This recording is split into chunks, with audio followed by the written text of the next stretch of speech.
What's up, PT people?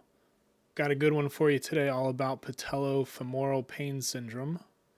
The article we are reviewing is titled Electromyographic Activity of the Quadriceps and Gluteus Medius Muscles During Different Straight Leg Raise and Squat Exercises in Women with Patellofemoral Pain Syndrome.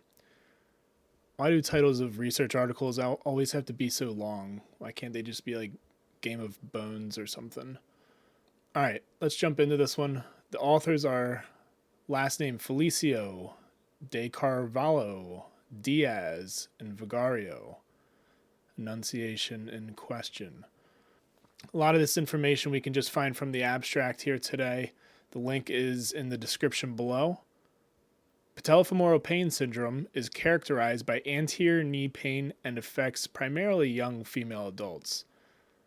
Another article I found titled Incidence and Prevalence of Patellofemoral Pain, a Systematic Review and Meta-Analysis, states that 1 in 14 adolescents can suffer from patellofemoral pain syndrome, and females are twice as likely to experience this. But going back to the spotlighted article, the authors had two groups of roughly the same size. One consisted of healthy, non-symptomatic women, while the other consisted of women with patellofemoral pain syndrome. The groups were assessed through surface electromyography of the quadriceps and gluteus medius during the following exercises: straight leg raise with and without lateral hip rotation, squats, squats with adduction and hip abduction, and squats combined with lateral hip rotation. Now, if you go to physiopedia.com/gluteus medius, you can read off the following bullet points, including gluteus medius is the prime mover of abduction at the hip joint. The anterior portion of the gluteus medius abducts, assist in flexion and medial rotation of the hip. Posterior portion of the gluteus medius abducts, assists in extension and lateral rotation of the hip.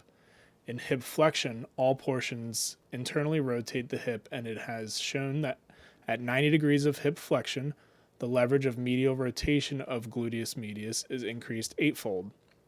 All portions of gluteus medius will produce hip abduction regardless of the position of the hip.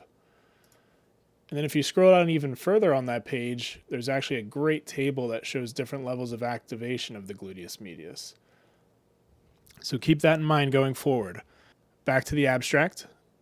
In comparisons between the exercises in relation to gluteus medius and quadriceps muscle activity, the straight leg raise and straight leg raise with lateral hip rotation exercises showed more activity than squats in both groups.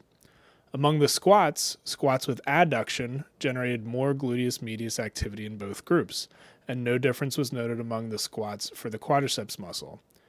The conclusions the authors made, therefore, was that rehabilitation programs that include exercises such as straight leg raises, straight leg raise with lateral hip rotation, and squats with adduction may be used for patients with patellofemoral pain syndrome. I found this interesting because, as I read off on the Physiopedia page, the gluteus medius activates primarily with hip abduction.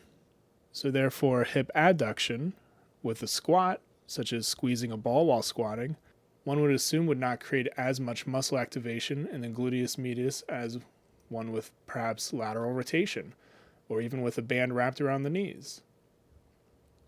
What are your thoughts? Comment below, subscribe, like the video if you enjoyed it. I'll talk to you tomorrow.